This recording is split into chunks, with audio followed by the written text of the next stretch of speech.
Hello everyone, Donut here. Well, me, shit. Hello everyone, Donut here. Believe it or not, we have a Leo recap today. It's been a minute since I've done one of these, and we're gonna start it off with a story about angry cops. The crack house that angry cops owns was doxxed. Check out what he has to say in his new video. A Black Lives Matter activist posted the crack house address on, I think, Facebook and Twitter, and thank you, Basement Jesus.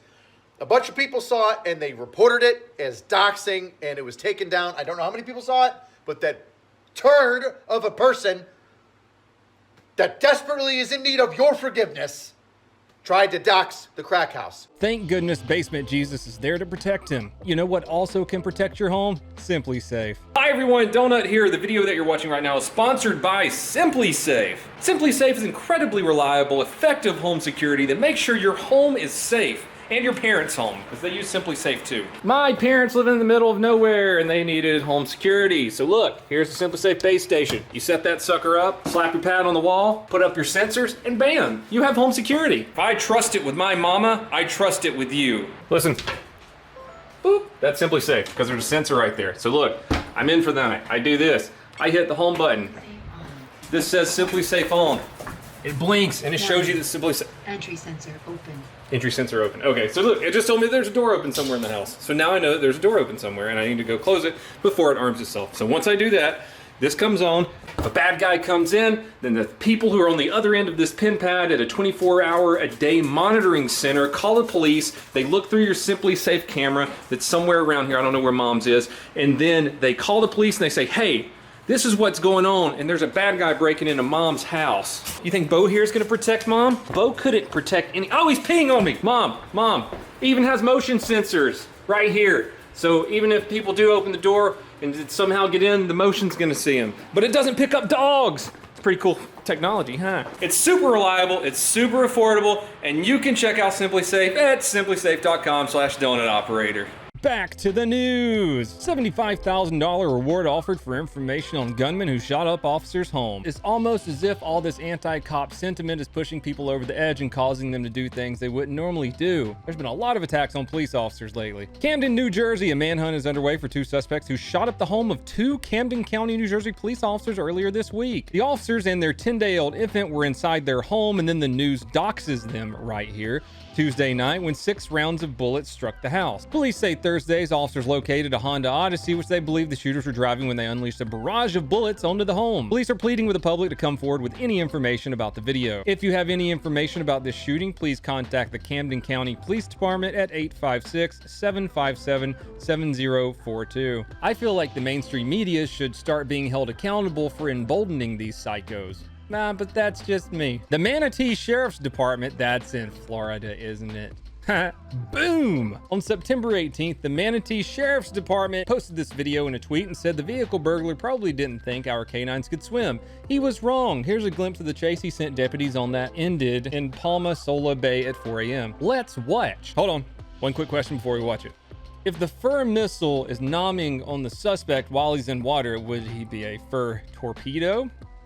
Anyways, old dude runs to the end of a dock, jumps in, and tries to swim along the edge of the dock to the shore to escape. The eye in the sky sees all, though. Get to a car, please, Matthew. Alright, he just jumped in the water off the dock. I got him. He's in the water. He's treading water. That's 54. He's hanging onto the boat dock. He's heading towards that next pontoon boat. He's coming to the dock. I don't know if the guy was trying to turn himself in right here, or he just happens to have terrible luck, but he runs right into an angry canine. K9, 30 feet in front of you, walking right to you. It certainly did not work out for him. He tries to swim away, and the dog goes after him.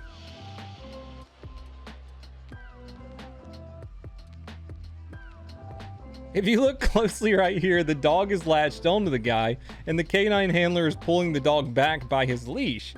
He's literally fishing for criminals at this point and caught one. Contact now.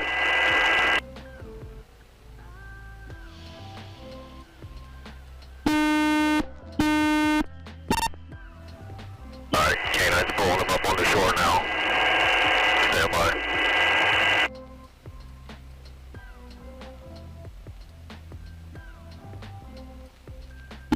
Nice job.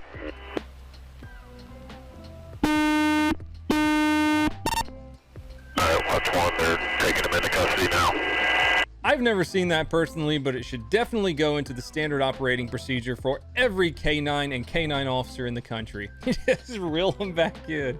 Oh, it's awesome. Another dumbass rider from Portland was caught several months after he committed his crime, pretty much because he's a dumbass rider from Portland. Last time we talked about the female who set 2 cop cars on fire and police traced her shirt back to Etsy.com, where she had left reviews of that t-shirt she was wearing when she committed felony arson. This time a guy was identified by his tattoo. This man set a dumpster on fire, then pushed it up against Portland Police North Precinct, which contained 15 police and 4 rioters inside. He is no doubt trying to kill the officers inside the building. So a private citizen submitted a video showing the arson happened to police, and in the video you can see the guy's tattoo. Lo and behold, somewhere on social media they find the dude, easily identifiable by his tattoo. He's facing up to 20 years in prison for the arson. I personally think he should be charged with the attempted murder of 15 police officers and 4 civilians. But that's just me. I'm sure if it wasn't the Department of Justice indicting this guy, the Portland District Attorney would have just been like,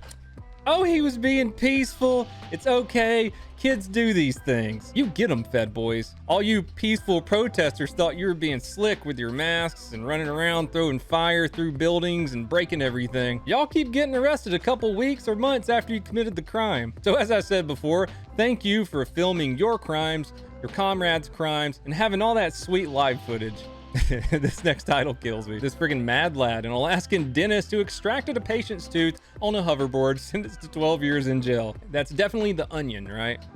Nope, that's real. 35-year-old Seth Lookhart was convicted on 46 felony and misdemeanor counts, and the judge says that the hoverboard thing wasn't even the most serious incident. Lookhart was found to have performed anesthesia thousands of times without training or consent on patients outside his scope of training and expertise, while stealing money from Medicaid and embezzling from his bosses. Patients in January also testified that they had woken up to find that Lookhart had worked on or removed the wrong tooth, or that he had performed a different treatment than what they had agreed to. If attention wasn't called to him already, I'm sure that viral video didn't really help things. He's not a smart man. I found something on Twitter that's not completely cancerous or a huge crock of shit. My friend Jack Resider hosted the popular and very entertaining podcast Darknet Diaries. Episode 21, Black Duck Eggs, is my favorite, by the way, go check it out. Posted this on Twitter. Darknet market vendor identified via fingerprints that were visible in a photo he posted. What? A judge in California court sentenced Jose Robert Porras III to 5 years and 10 months in federal prison for distributing a controlled substance and illegally possessing firearms. Basically what it comes down to is he posted these really high quality pictures of some good, and from the pictures they were able to see exactly who he was via his fingerprints. They were also able to link him to some other illegal marketplaces because he could not spell the word quality right. Here's a better image of the Imgur gallery that officers found, and yes, you can perfectly see his fingerprints. I honestly didn't know that kind of technology existed, and it's been around for a couple years now. 2014, a hacker faked the German Prime Minister's fingerprints using photos of her hand. An article posted in a technology magazine from 2017 says scientists extract fingerprints from photos taken from up to 3 meters away. And that was in 2017. Think of all the crazy stuff they could do now. It looks like back in 2018, some ecstasy dealers were called on WhatsApp for the same exact thing. Crazy stuff. Y'all know I love a police department with solid social media game. A couple weeks ago, California Highway Patrol posted a CHP officer stopped to check on a disabled vehicle with an engine problem. It was well over 100 degrees that day, so the officer made sure the driver and passenger had water while they waited for their car to cool down. Let's take a look at the car. They posted 24 hours a day, 365 days a year. On weekends and holidays, the California Highway Patrol is out on patrol and looking for opportunities to provide an indispensable service to the motoring public. I mean, also to throw Marxists off the top of moving cop cars, we know that. Speaking of police department social media game, coming out of Berkeley County, South Carolina, excuse me. A very Florida-looking man by the name of Charles Hall says, F the police. Berkeley County Sheriff's Department ain't shit. To which the Berkeley County Sheriff's Office replies with, "That seems to be an unpopular opinion, Mr. Hall. We just want to do our jobs. By the way, how have you been? It's been a little minute." Along with a very, very lovely mugshot of Mr. Hall. Straight savages, I tell you. Huge shout out to Reddit user JJB89 who nearly died in a car crash while listening to one of my videos. Forewarning, this has kind of a jump scare in it. And in the direction of the gun. Officer Menza fires 6 shots, striking Anderson in the head 5 times. At the time, Anderson was Old dude ran the stop sign and plowed right into our new friend JJB89. It was probably my sweet, sweet voice that saved his life, though.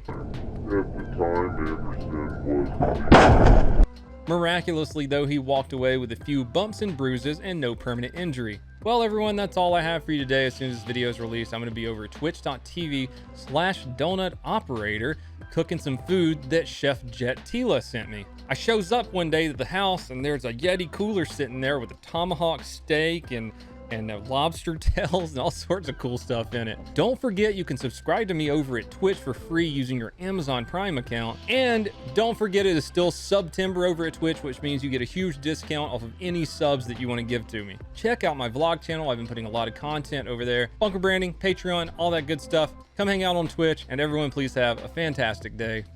Whack.